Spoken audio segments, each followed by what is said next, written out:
Hello, film friends. Programming note, we recorded this episode before the writer's strike ended, and we don't want you getting confused, getting upset, shaking your fists in our general direction, etc., etc. So, anyways, on with the show.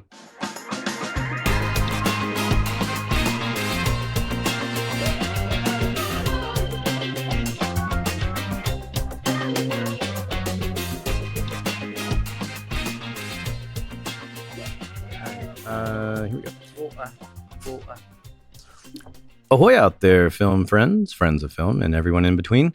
Welcome to the Film Folklore Podcast. I am Jed Props, and with me today are my bosom chums and cohorts. We have Joe A.D. Yo! We have Zoe Props. Hello. We have Chris A.D. Hello. And sound guru Justin at the helm. Hi there. All right. So we have our second discussion, and then next week we will get into our interviews, which will be our standard format. But we're going to talk about the strike situation today a little bit, and we're going to get into that in a minute. And I was trying to think of something to talk about before we got into the heavier material. So texting with a friend recently that we all know, we were talking about that some of these food kitchens that we're being told are available to us, which that's where we're at, realistically. We have come to this place. That we have our unions telling us where food kitchens are. So we were, in our way of Americans that we use humor to cope, we were calling them soup lines and talking about 1920s Depression era. And in New Orleans, po' boys were originally poor boys, and you got that debris gravy on some bread, and that's what it was. And so that brought me all the way to this thing of, I wanted to ask y'all today, if you're in a soup line of this sad situation, what soup would be most appropriate that you think would help with the sadness of the situation? It doesn't help, but the first thing that comes at my brain is W2 soup, or like a wonton soup, but like instead of the seaweed, it's just your past W2s. It's your past W2s, and you can just remember each job as you sip. It's good. I'm imagining The Simpsons Treehouse of Horror, where the teachers are eating and cooking the students, and I imagine it's PA meat. Yeah, that they're serving up. We would definitely eat the PAs first. Wait, no, it was like, this meat is really tough. Yeah. This is that's for the inside all of us. It tastes tired and stringy. Yeah. It's got a gaminess to it. Yeah, exactly. So I imagine it's that. Yeah, I like that. Yeah. I like that. PA meat. We all know, as sad as it is, the PAs are the first to go. Yeah. Sorry, guys. Yeah, nothing personal. We love you, Yeah. PAs. Yeah. I was thinking about like a really gross, unappetizing and appealing in color and taste split pea soup. Uh-huh. Just a good, gross, shitty soup. That's just not real good. strike soup. Yeah. Depression era. That is sludge. both visually and also just personally one of my least favorite soups. But I mean, Totally. Just a Soylent Green. Yeah. Have you ever seen someone try to make it look nicer or fancier, like it's served from a restaurant special? Maybe Sure. It still doesn't look better. They finish it with a little drizzle of olive oil. Mhm, You're like, it just looks like Maybe sweat here's some everywhere. bacon bits, and it's Yeah. bacon makes Yeah. everything better. Yeah. Uh, Split pea soup needs texture. It's lipstick on a pig. Yeah. So, But it would have to be turkey bacon because it'd have to still suck worse. So That's true. Yeah. Yep. Justin, what you got? Oh, soup. Let's see. Maybe a soup made of streaming subscriptions. Yes. Maybe it's the smaller streamers that are going defunct because they can't afford to stay. Like who are some of the free ones that aren't doing well right now? Freevee. I think Amazon owns Freevee, but I thought Freeview was doing really well, though, right? are they? I didn't think they were. Oh, I don't know. I don't I know think how the Freevee- streamers are the streaming is doing. I don't know. Yeah, I don't really know. Mhm. Well, you got the smaller ones. They're like the free ones that Doing well enough to drive us all out of our mortgages. right. There you go. Yeah. But and like I also don't understand. Like Netflix is how much is it a month now? 16. Something. It's it a lot. keeps going up Yeah. steadily. Keeps going up, right? Yeah. But I mean, it's like I know They're hurting over there, Yeah. Hey, guys, everybody listen, please come support Netflix. You know, they're not doing too well these days. You know, don't share your passwords. Yeah. Don't share your passwords, by the way. That hurts the crew members. Yeah. They only have like $300 billion. I think they're... But They're hurting. is that That's not enough money. Is that how they're getting so much money? Is literally just through subscriptions? I mean, they gotta like. There's probably doesn't some seem advertising like- related, but yeah, I would say subscriptions is the main thing. I think so, because that's the whole. Isn't that like the whole? I don't know. And this is I'm an idiot. Topic I'm for a today? total idiot. Yeah, I'm an idiot. But I was under the understanding that when like a new show is released, that they keep it on or will renew the season or something based on how many new people came to Netflix or whatever During that yeah, time. during that time. Like, hey, we joined Netflix or whatever Just to streaming watch thing, this show. just to watch this, or maybe it's not even to watch that show. Or- I'm not, but that's what I was thought that was like if they release something new, then A metric. it's about the One of new their people metrics. that came Right. while that was being released. I think that may be one of their angles. We are I going know to... that. Or maybe that's another streaming thing. I'm sure they have different ways of calculating. We are gonna get into that a I'm not a little bit. numbers guy. Yeah, because that you are dancing around one of the. I don't know my numbers too good. Yeah, I don't. I can't do past 2. 21. It's the highest number, right? Yeah. Oh, it goes Yeah. 1, 2, second, Second, 2. yes. Throwback. So yeah, I mean, we're doing the best we can, making jokes when it's a very crappy situation for all of us caught in between. So we've got no time to waste today, as we're all jerking around, especially me, as we're going to attempt to boil down, this industry strike mess as best we can. We're going to shed some light on the crew casualties that are kind of lost in the mix, including Teamster friends and the like. And at the end of the episode, we're going to include some places that you guys can donate and help out, should that be something that you are capable and kind enough to do. And I'm going to kind of take a weird way to get us into this. Zoe, in your opinion, who's the man?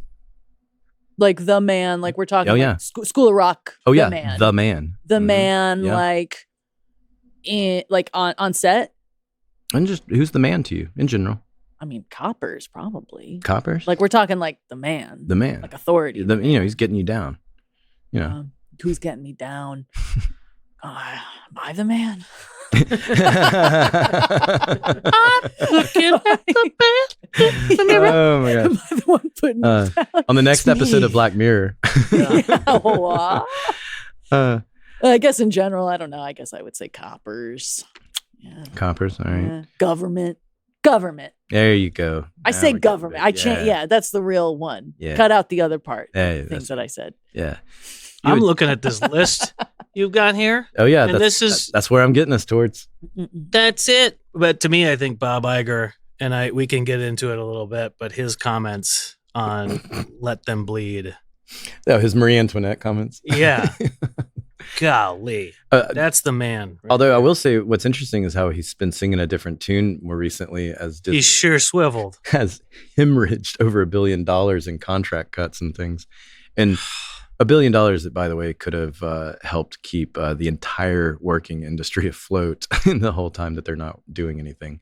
But Joe is referring to a little thing that I had put into our notes that's from MSNBC. It's talking about the highest paid Hollywood executives in the last 5 years. And when I was asking Zoe about the man, what I was wanting to segue us to is these CEOs. It's not just film. You know, everybody's go find 2 smart drunk guys in a bar. They'll be talking about oligarchies or some dumb thing like that. Mhm. But that's basically, you know, there's a truth and a reality that we do have a big disparity going on between like the small, you know, upper class, these top people, and then the disappearing middle class and the growing lower class, which we've been listening to pretty much our whole lives. And even though everybody warns about it, we all just keep watching it happen. And the film industry is no different in that regard. So looking at a couple of these guys here, these are CEOs of companies, and you have to question, what do they actually bring to the table that warrants these paychecks? So in the last 5 years, for example, David Zaslav, who's Warner Discovery, has he himself has earned, I'll put in quotes, nearly $500 million, 498 million to be exact. And, I mean, yeah, they just bought HBO and got rid of the HBO name altogether, which is weird, but whatever. You would think the Max one would go, whatever. But yeah, and also Discovery somehow keeps sticking around in this whole Warner Discovery thing. I like watching Mike Rowe and Dirty Jobs. Oh man, Dirty Jobs, great show. Yeah. Shout out Mike Rowe. We love Mike Rowe. Yeah, it's a noble job. Only place he ever went to twice. Do y'all know? New Orleans? Cut off Louisiana to the alligator farm. It's the only place he ever went back to. Is that the place with the tours and everything too? They got the little fan boats. And and one of his dirty jobs there was sticking his finger in alligators to find out if they're male or female to separate them because it was the babies. Nice. So it's just him sticking his finger in alligators. More power to you, man. Y'all gotta look that up online. It's really great. So even like if I take the cheapest name on this list, which I can't even see what company that is, Patrick Whitesell. What does he do? That's other than be a douche. Endeavor Group. Okay. Endeavor Group, whatever that is. Well, he's still, in the last 5 years, got roughly $143 million. It's just an insane gross amount of money. And if you really want to boil all this strike mess down, it's everybody wants their fair share of the pie. That's really all it is. At the end of the day, it's an argument about what the fair share of the pie is. And we need to make some kind of differentiating here so that everyone can understand what we're going to be talking about. Endeavor Group is UFC, MMA kind of stuff, sports, wrestling, that kind of thing. Well, he earned it then. I take back what I said about that guy. Looks like that's what they mainly. Okay. Who wants to explain above the line, below the line? I know, don't jump on it. Not me. I'm dumb. Well, so to answer that, Zoe's below the line. We are all below the line.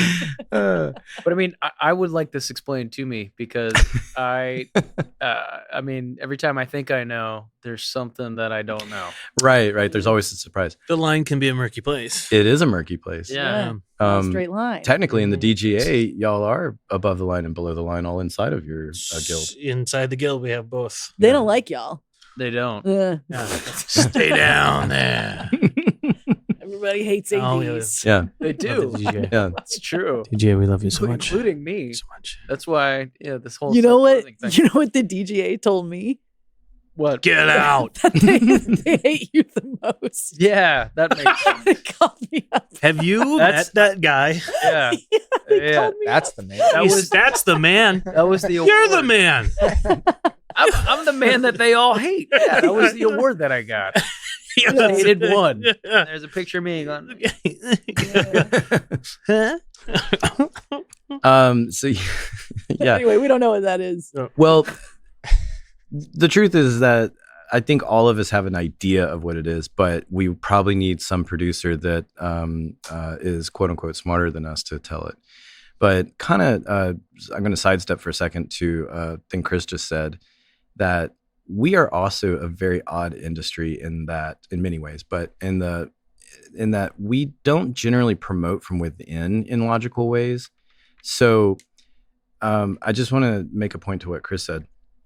Let's say, for example, we'll use Chris as an example. Let's say Chris has been a first AD for 20 years and you have these producers going, looks like we're going to lose the director. He's going to walk off set. What are we going to do? And it's like, here's a guy standing right here with 20 years experience as a first AD. But what happens? They'll go, my nephew just graduated from AFI. He always wanted to be a director. Let's bring him in. So that's what will happen. Too true. All the time. Yeah. And I, in more recent years, have started to have, the older I get and the younger some producers get, and I don't want to knock all producers or anything, but there's certainly some producers that don't really seem they know much about much anything. And it does kind of make you a little jaded as a below the line person. And so you start going like, well, why couldn't I do that job? Like I listened to a woman, I'll keep the show nameless, but a woman that looked like she wasn't even 30 years old talking to a director about how she was looking at dailies where we had shot a 1980s prison. And I overheard her at Village talking to this director, and she just said, I thought everything looks great. Y'all are doing a great job. I questioned the prison a little bit. It didn't look very 80s to me. And as she's saying, I'm like, were you even alive at that time? Like, and what makes you a prison expert? Like, She wanted more side ponytails in the There's prison. neon It had to be, yeah. That's What are you? Ponytail. Yeah. What reference are you? had been a Single already. side. There should be a Tiffany Glamour poster on shots. that wall. Yeah, Ponytail. it's a prison. They look like shit. They've always looked horrible. Yeah. I don't watch Shawshank, and I'm like, And Yeah. I don't know about that. Yeah, that's not those- period accurate. That's those moments when you hear that kind of stuff that you try to not roll your eyes, and you have those moments where you take a deep breath and you're like, it's fine. They're making probably at least double what I make, but that's fine. And you go on with your day. So to give, I guess, my opinion of above the line, below the line, it sort of draws where if you say actors, producers, writers, directors are above the line, and generally anyone I didn't name is below the line. That's basically what it's at. Mm-hmm. Why they call that the line and all that, I don't know, but it certainly does feel like very Mason Dixon-esque in a film sense. That's That, dark but true. yeah, I know. I Well, mean, yeah. we got a lot of depressing things in here that we're going to try and keep light. Buckle up, everyone. Yeah, buckle up. So getting back into how CEOs suck. So one of the things that's going on with the strike when it comes to actors and writers currently on strike is it's basically this, you could kind of call it a pissing contest, who can hold out longer, all these different ways to look at it. But generally, there's this argument about the ability to make original content versus, say, reality TV versus using AI to write. And everyone's experienced Chat GPT by now. And there's a lot of debate. You can go online, look at all that. We're not going to get deep into that because there's plenty of stuff online to go. I recommend Deadline or Hollywood Reporter. They'll tell you plenty. But just some stats to kind of wrap y'all's brains around the insane amount of money that is happening. I put some kind of stat stuff in here, but let's see. Joe, do you want to? You don't have to read like that part, but if you want to give them. Well, I was reading this. Is fascinating. It's pretty crazy, right? Human brains have not evolved to understand large numbers.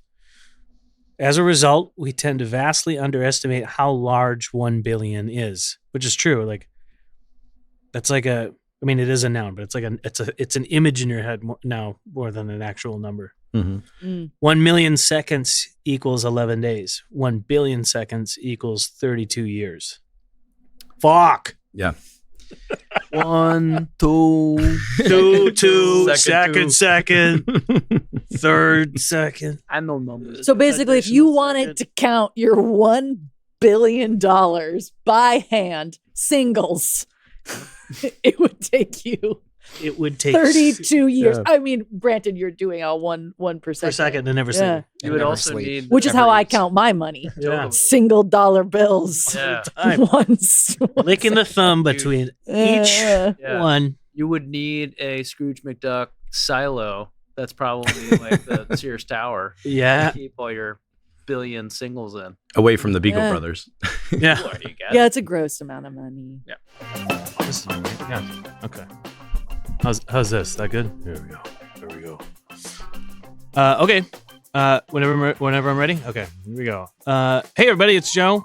I wanted to tell you about an awesome deal from SoundHard. Whether you are a film or television professional, a podcaster, content creator, musician, studio engineer, or even just a guy like me that doesn't know where to begin, SoundHard offers a wide range of equipment to handle any size production or budget with expert advice available from an experienced team that works in the field. And now SoundHard is offering new customers 25% off your first rental. Just enter promo code FILMFOLK25, that's FILMFOLK25, no spaces, at checkout. Terms apply. Go to soundhard.com for details. What you got for the next one? Me, you want me to read it? Yeah, or anybody. Yeah. It would cost $20 billion to end homelessness in the United States. Mike Bloomberg could do that tomorrow and still have $28 billion to his name. Halting global warming could cost $300 billion. The world's 10 richest people could each throw in $30 billion and still have $386 billion among themselves. Many of us are only one really bad year, one medical issue, one lost job from complete financial ruin. Absolutely none of us are one really good year away from becoming billionaires.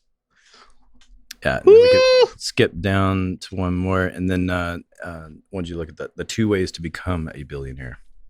Number 1, inherit it. 44% of all billionaires have inherited their wealth. 2, cold-blooded, merciless exploitation of the working class. If you make $156K a year, triple the U.S. median income, it would take you 6,410 years to earn $1 billion. If you make the federal minimum wage, here we go, it'd take you almost 70,000 years to make a single $1 billion. A billionaire is not working 70,000 times harder than a janitor. Labor creates wealth. Yes. Okay. Thank you, Joe. All right. I need a drink. Yeah, I know, right? Yeah. So we didn't want to go heavy into statistics, but just wanted to throw a little bit out there to kind of wrap your head around the absurdity of some of this stuff. And it's like, it's not talking about being socialist where it's like equal distribution of the wealth, but you also have to have some things within reason when you're seeing the polarization going on with our world currently. And I'm going to talk a minute for the AMPTP. That is the negotiating entity for all these rich whatevers. I'm just trying so hard to not say something bad. And that is what the Association of Motion Picture Television Producers. It's a little bit of a misleading name because there's separately the PGA, which is the Producers Guild of America. Separate entity, yeah. Right. Yeah. But I found this interesting stuff that didn't want to go into the whole detail. I may, if I get our social media stuff up, I might post some of this stuff just as like if you want to read on your own. But basically, they tout how they're this conglomerate of 397 companies. But if you really boil it down, they're all owned by the same people. So these 397 companies are not actually 397 independent companies. They're really more like 20 companies that own all the other 377 kind of thing. So it's pretty nuts. So maybe Chris or Joe, when things broke down with the WGA, DGA was next on the table. Your guild came in, and it seemed like quite a breeze comparatively to what we're still seeing with the other two. So can y'all like just briefly kind of explain like why everything was swift, easy? Was there discussion about holding out or anything like that? They don't mess with us. That's it. I mean, I don't, Joe, if you have something better to add, but like, from my understanding, I mean, a lot of just like, SAG and the writers, their issues are just with streaming, and it's this new thing, it's this new technology, and nobody really knows how to quantify it appropriately to be able to get residuals to those people, to the actors and to the writers, which back in the day when we had things that were on networks, it was like, you knew exactly how many eyeballs had seen the thing, and you were paid in a corresponding way, your residuals. Now, because anybody can watch anything at any time, they don't really, I think, understand how they're going to do that. And is it in perpetuity? And then how do you do it? So ours was just much more about the DGA's negotiations. As far as I know, were just much more about, let's make it just a little bit sweeter for the hours that we work. And then that was it. It was kind of just, that old school stuff. What do you want your time pushed back? So, get some overtime negotiations and stuff like that. And that was it. But that was it. So, yeah. Also, they don't mess with us. It's kind of weird. I think DGA has some really good negotiators too. Like, love you guys. Thank you so much.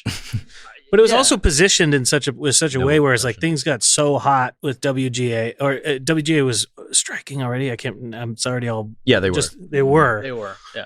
When we come in and SAG's right in line, and I'm sure that we were able to siphon in a lot of the things that we wanted, had kind of shored up as line items to negotiate. That it was easy. It was just get them out of the way. Oh yeah, we talked about that 5 years ago. We talked about that 5 years ago because I think some of the things that DGA is really good at is putting out things ahead so that everybody can think about it rather than it being this hot button thing. I know streaming, the residuals have been coming, and AI and all that stuff is kind of here all of a sudden. So it's this ice bucket challenge for everybody. Just like, oh, like how do we do this? Whereas we had some of these things that were just easily like, oh yeah, I remember that. Okay, great, sign, kind of thing. Is how it felt anyway. Yeah. And then Zoe had kind of mentioned it earlier. Chris kind of touched on it briefly, but that's, I think, what really needs to get laid out for where a lot of this fight is happening is because of those subscriptions, because of those streamers. It doesn't fit what the old model was. And these companies, these megacores, Disney, whatever, they are generating more money coming out of the pandemic shutdown than anyone's ever seen before. And then there's also a larger demand for content than ever before, a lot of it streaming online. And writers and actors, these above the line people who get residuals, not people like Zoe and myself, but whatever. It's like that's the way they were getting their money. It's the status quo, what they were used to. And now that the business model has changed, they want to move with the business model. But then on the other side of it, those mega companies that are your Netflix or your Disney streaming side of Disney or whatever, or even Apple TV, which is Apple's already admitted that they were just kind of an experiment to see how TV world works. And which if you've worked on an Apple show, Jesus. Anyway, but they got some learning to do, I'll tell you that. I have. But they don't want to release publicly their subscription information because they feel that that would affect their stocks and their shareholders and everything if that information is public. And their argument is that people pick up prescriptions. They pick up subscriptions and they get rid of subscriptions willy-nilly a lot of times throughout a year. So you can't really count them as like a regular subscriber. And that's their argument. SAG and WGA are like, we don't care about that. We want you to be honest with the information so that we can calculate stuff. So I think that's kind of what's at the core there. And it definitely is the streamers that are making a lot of that difficult. The AI part, I think, is kind of just wanting to get the language in there now. I don't think anyone's afraid that like this time next year, AI is going to be writing the next Shawshank Redemption or something like that. Right. I think it's more that get the language in the contracts now. And that's something that a foundation we can build on in future negotiations. Sure.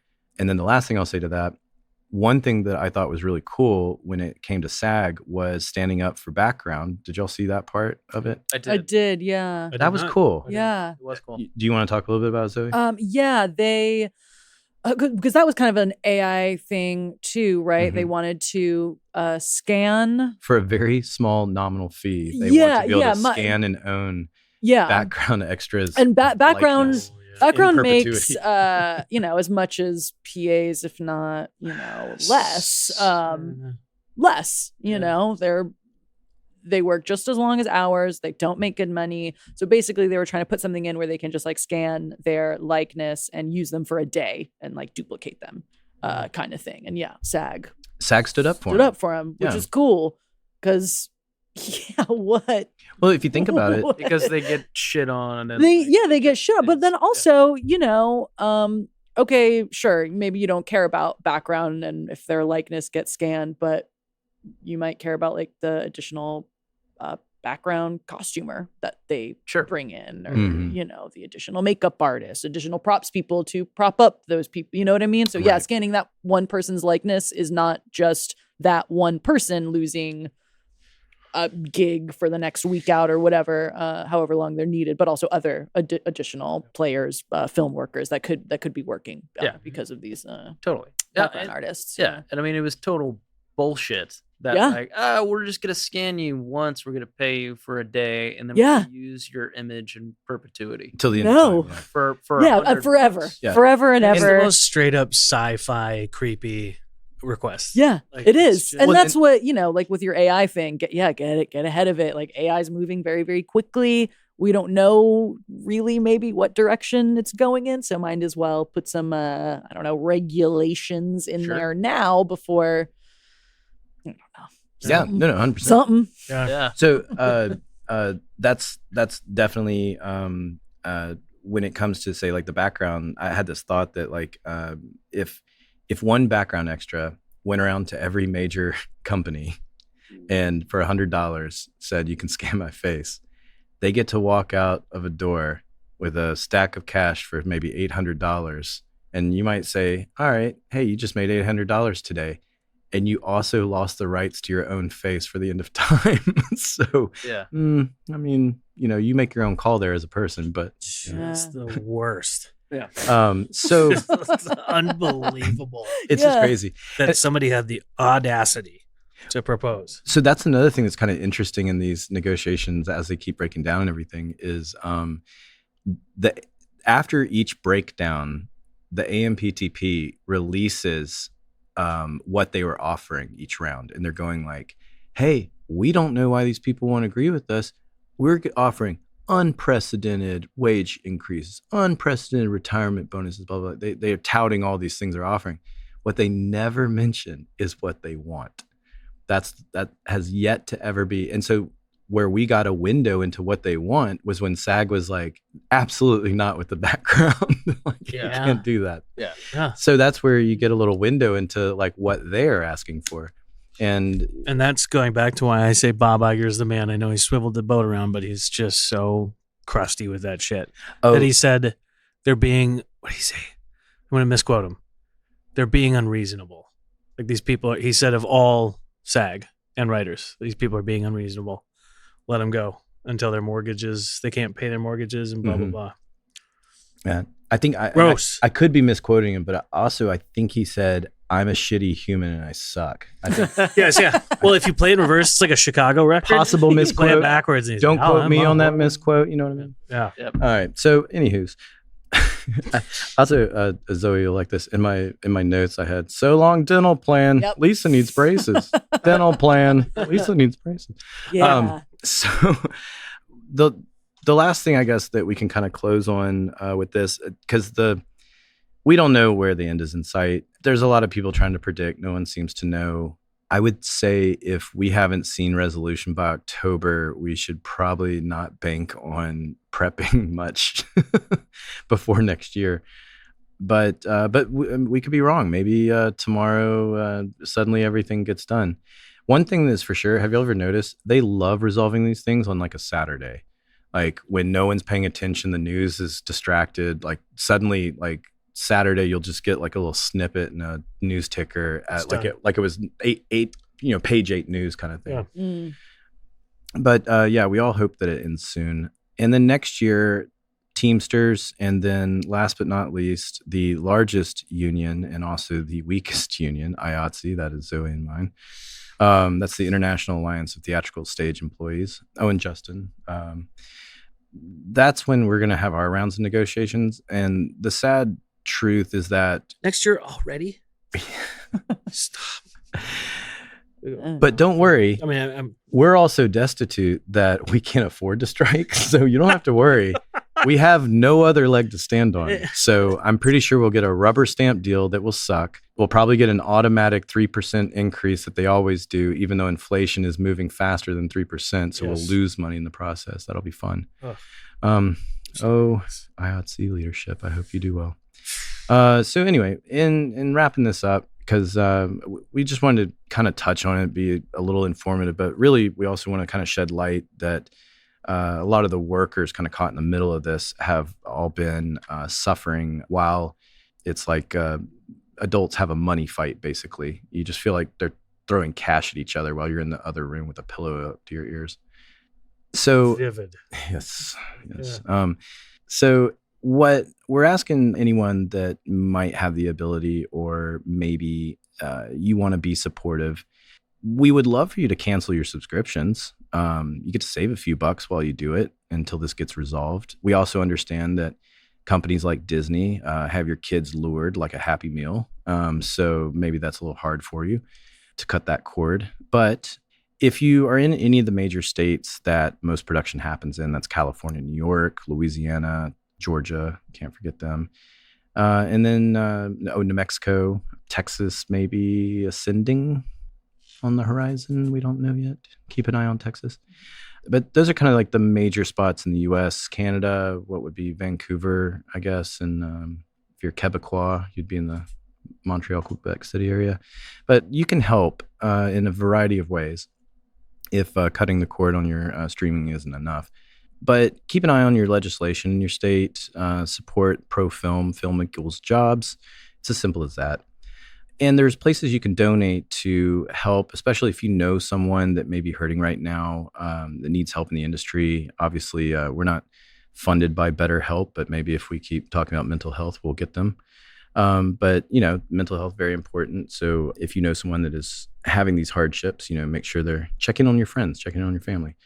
And then the largest fund is called the Entertainment Community Fund. It's the largest hardship supporter for workers in our world. You can go to entertainmentcommunity.org and donate.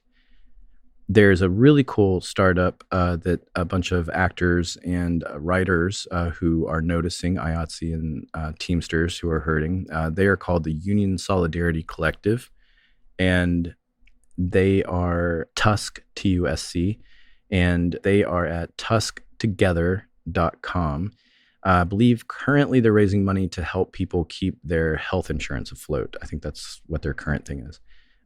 If you're Los Angeles specific and you want to support Los Angeles specific workers, there's the Motion Picture and TV Fund. They can be found at mptf.com/donate.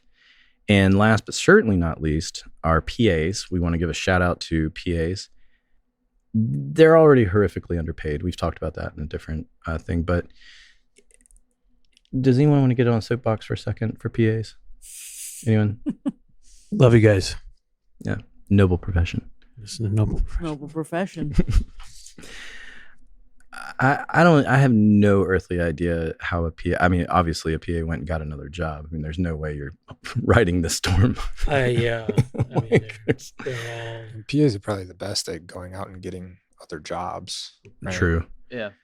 But I found this online. These two ladies that are ADs now, they started, it's called goforpasalliance.org. And it's a really cool thing. They're raising money to help PAs. They're also suffering. And if you're a PA, I would go to goforpasalliance.org and look into it. you guys are tough. It's a tough thing. I think we never had to do anything quite like this. I don't think so. Like in our track, No. or just for a year. 2008 sucked for a lot of people. That was when the 100-day writer strike was. But 2015, Jindal ran for president and swept everything under the rug and everything came to a screeching Yeah. halt. That's like that's 6-8 months. 2016. Yeah. We're looking at in October. The last long thing you and I worked on was October, and that's coming up in Next month. It's next month. Yeah. So we're there. 11 months ago. So hearts out to you PAs. Love you guys. Yeah. Stay strong. We'll call you soon. I mean, noble profession. we think. yeah. We hope. Yeah, Yes. So we don't exactly know, but We we're have no open. idea. we are with you. in And the trenches. anyone, any closing thoughts or anything as far as strike related topics? I mean, the thing, okay, so back to the fact that we haven't really worked since October of 2022, and we're recording this on September 3rd of 2023. Yep. I heard that it was just sort of like the Producers Guild, they were like, well, we don't really want to get into start to making something when we know that these talks are looming. And I think that that's a crock of shit. And it was like, well, let's get the ball rolling on starving people. So it'll be a good bargaining chip for us. Yeah. And I think that that's disgusting. It's hard not to, And eyeball that a little bit. and it's just terrible. And So there you go. To the point that they would rather hemorrhage money and I don't know, feel right at the end of the day than just simply help people. Sure. Or yeah. It's really hard to sympathize with a gigantic company worth billions of dollars. Yeah. But to that, we will say thank you, everyone who stuck it out with us to the end of the episode. Sorry if it wasn't our most exciting. We get into our normal interview format starting next week. So we hope you're looking forward to that as we are. And if you like what we're doing here, if you have thoughts, comments, questions, you can email us, filmfolklorepodcast@gmail.com. And we'll be up soon on the socials. We'll get to all that in coming episodes. And last, if you like us, subscribe, leave a nice review. We love 5 stars. And who wants to take us out? Love you, besties. That's a wrap. Stay strong, y'all. Stay strong. Bye. Okay.